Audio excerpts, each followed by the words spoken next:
अस्सलामुअलैकुम, this is Mohammad Tayyab. आज हमने चैप्टर नंबर 3 का लेक्चर नंबर 2 डिस्कस करना है, मैकेनिज्म ऑफ एंजाइम एक्शन। तो एंजाइम अपना वर्क किस तरह परफॉर्म करता है। तो एंजाइम एक्शन में सबसे पहले क्या होता है कि एंजाइम के पास एक स्पेसिफिक सबस्ट्रेट आता है और सबस्ट्रेट क्या करता है, एंजाइम के साथ कंबाइन करता है और वो सबस्ट्रेट कंबाइन करने के बाद हमारे पास क्या बनाता है, एंजाइम सबस्ट्रेट कॉम्प्लेक्स। क्या बनाता है, एंजाइम सबस्ट्रेट कॉम्प्लेक्स, यानी कि इनके दरमियान एक बॉन्डिंग बनती है।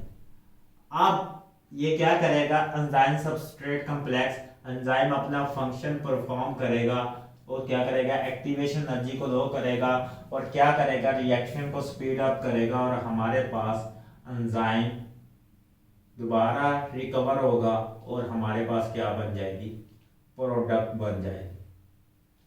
तो एंजाइम इसमें क्या कर रहा है, एज अ कैटालिस्ट एक्ट कर रहा है।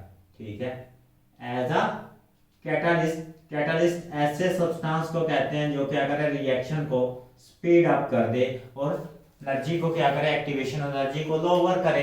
तो ये क्या कर रहा है, एज अ कैटालिस्ट एक्ट कर रहा है। जिस रिएक्शन में ठीक कैटालिस्ट इन्वॉल्व हो, जिस रिएक्शन में क्या हो, कैटालिस्ट इन्वॉल्व हो, हम उस रिएक्शन को कहते हैं कैटालिसिस। क्या कहते हैं, कैटालिसिस। जिस रिएक्शन में क्या हो, कैटालिस्ट इन्वॉल्व हो, हम उस रिएक्शन को क्या कहते हैं, कैटालिसिस। तो ये याद रखिएगा कि मैकेनिज्म ऑफ एंजाइम का मतलब है कैटालिसिस। रिएक्शन का मैकेनिज्म क्या है, ये कौन कौन से स्टेप से गुजरता है। तो हम ये मैकेनिज्म किस में स्टडी करते हैं, हम स्टडी करते हैं केमिस्ट्री में। तो हमारे पास एक सबस्ट्रेट था, वो क्या है, एंजाइम के साथ अटैच होगा। तो हमारे पास एक सबस्ट्रेट था, हमने उसको एंजाइम में अटैच कर लिया। ये वाला सबस्ट्रेट था हमारे पास, उसके पास ये वाली बॉडी थी।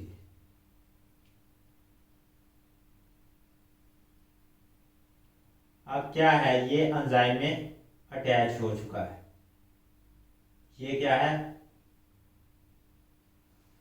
एंजाइम के साथ अटैच हो चुका है। हमने क्या कहा था, जहां पे सबस्ट्रेट अटैच होता है उस एक साइड को क्या कहा था, हमने क्या कहा था कि एंजाइम का जो फंक्शन है वो एक साइड पे रिस्ट्रिक्टेड होता है।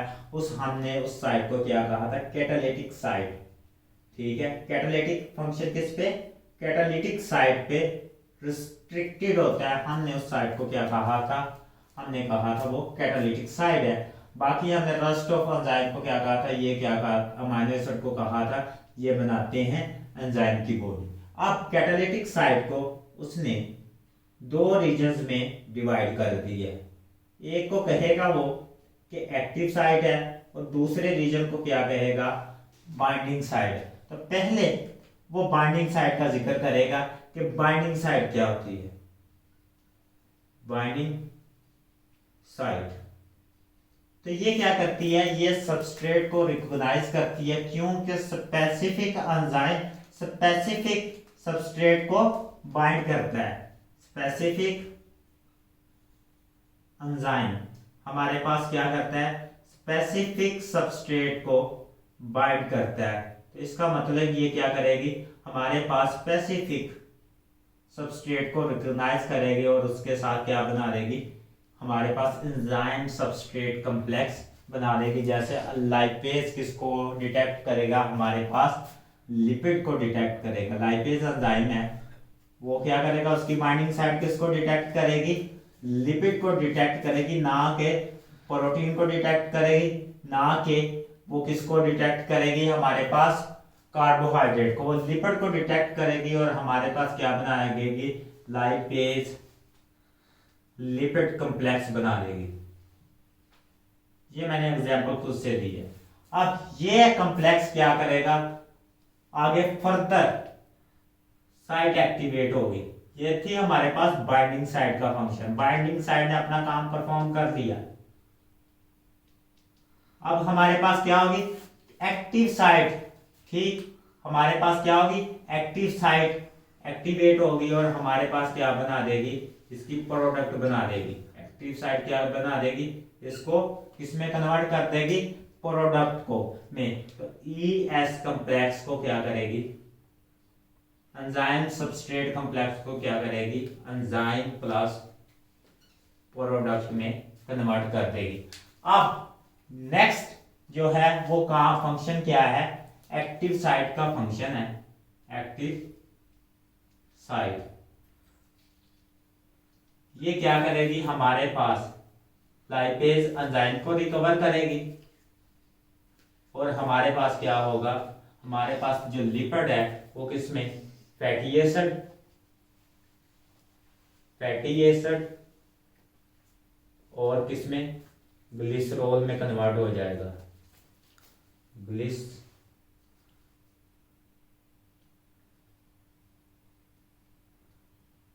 में कन्वर्ट हो जाएगा और ये क्या हो जाएगा, बाद में हमारी डाइजेस्टिव सिस्टम में एब्जॉर्ब हो जाएगा। तो ये वाला रिएक्शन क्या होगा, एक सीक्वेंस में परफॉर्म हुआ। तो बाइंडिंग साइड ने इसने रिकॉग्नाइज किया, एक्टिव साइड ने क्या किया, इसको ब्रेक किया प्रोडक्ट में।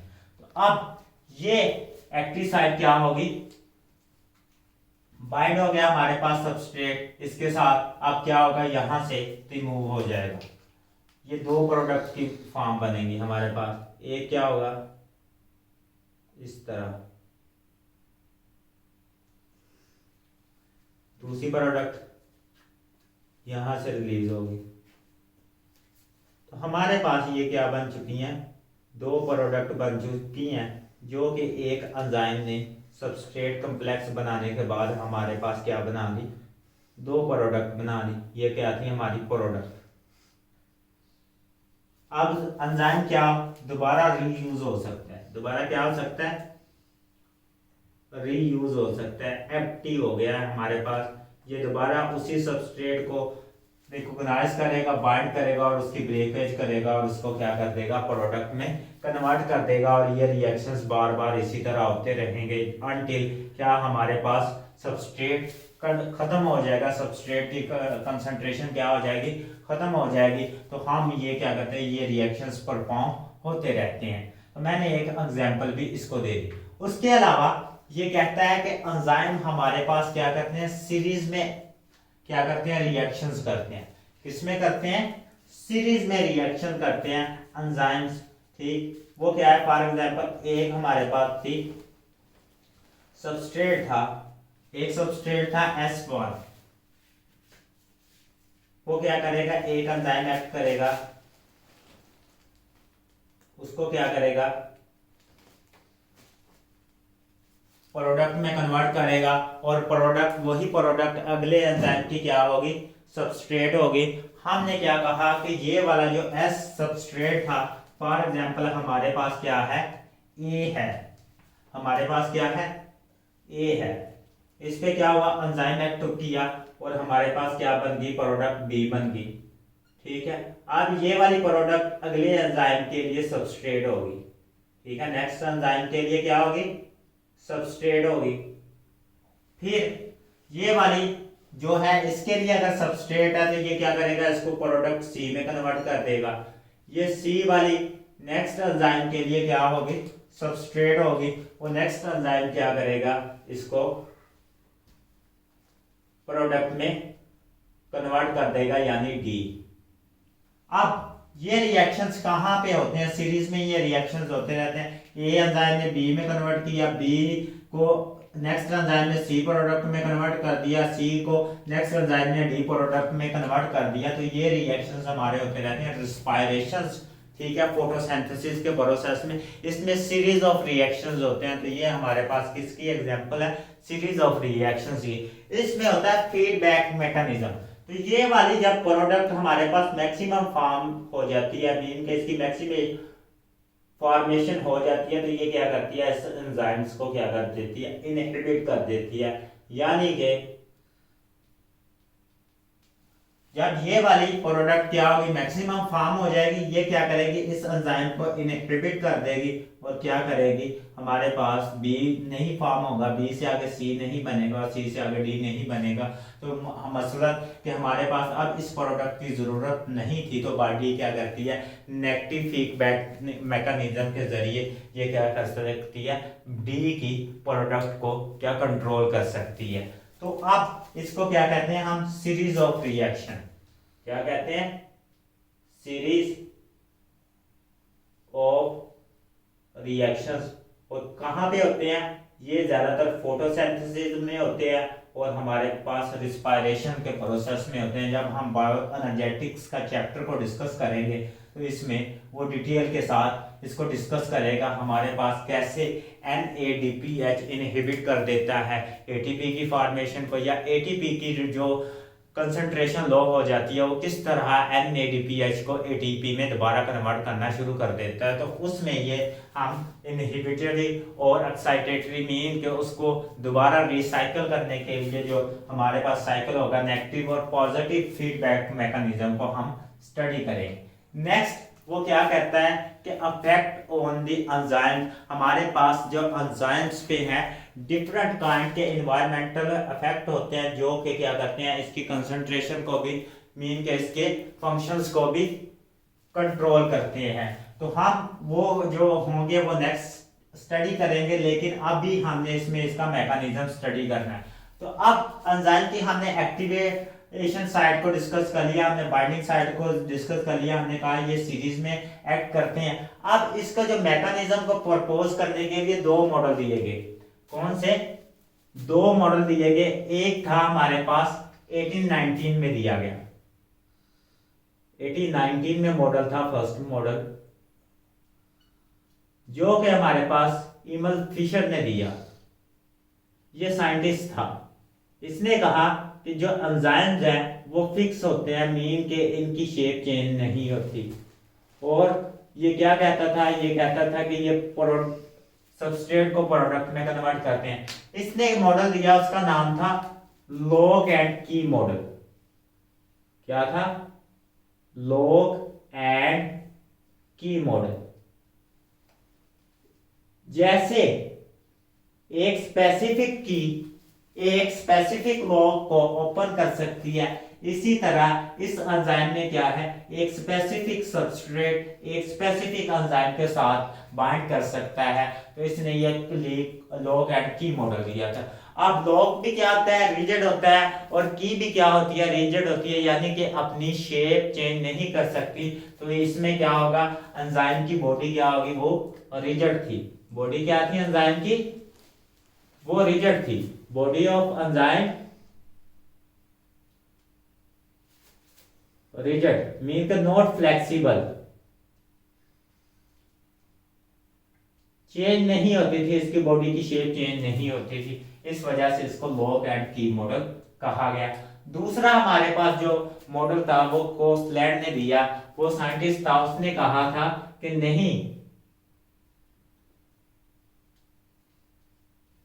इसकी जो शेप है वो चेंज होती है, मीन के इसकी शेप है वो फ्लेक्सिबल है। एंजाइम की शेप क्या है, फ्लेक्सिबल है, फ्लेक्सिबल मीन के अकॉर्डिंग टू सबस्ट्रेट क्या होती है, वो चेंज हो सकती है। हमारे पास फॉर एग्जांपल ये सबस्ट्रेट आया, तो इसके अकॉर्डिंग क्या हो सकती है, एंजाइम है उसकी शेप चेंज हो सकती है।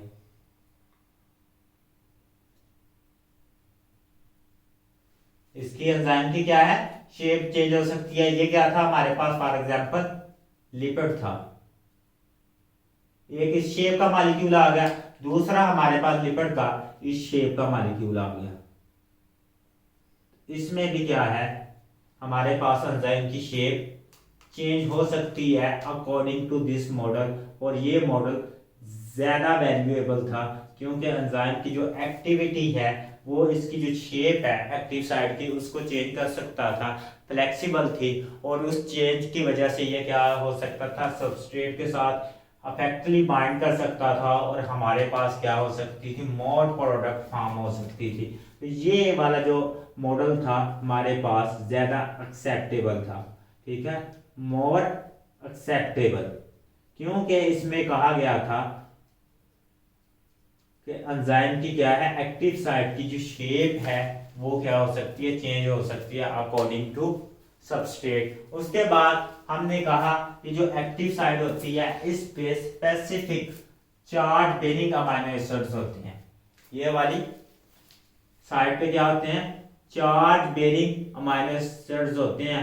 चार्ज बेरिंग अमाइनो एसिड क्या करते हैं, वो फोर्स ऑफ अट्रैक्शन या रिपल्शन प्रोड्यूस करते हैं। तो फोर्स ऑफ अट्रैक्शन की वजह से क्या, चार्ज बेरिंग अमाइनो एसिड यानी फोर्स ऑफ अट्रैक्शन की वजह से इसमें क्या होता है, चेंजेस आती हैं इसकी शेप में, और ये क्या हो जाती है, ये सबस्ट्रेट के अकॉर्डिंग हो जाती है। और ये मॉडल हमारे पास फ्लेक्सिबल मॉडल यानी कि अकॉर्डिंग टू शेप मीन के जो एडजस्ट हो जाता था सबस्ट्रेट की, ये 1959 में प्रपोज किया था। और ये दो मॉडल थे जो कि एंजाइम की एक्टिविटी को एक्सप्लेन करते थे। एक कहता था एंजाइम की शेप रिजिड है, दूसरा कहता था फ्लेक्सिबल है, और फ्लेक्सिबल मोर एक्सेप्टेबल था। इंशाल्लाह हम नेक्स्ट लेक्चर में मिलेंगे। अल्लाह हाफिज़।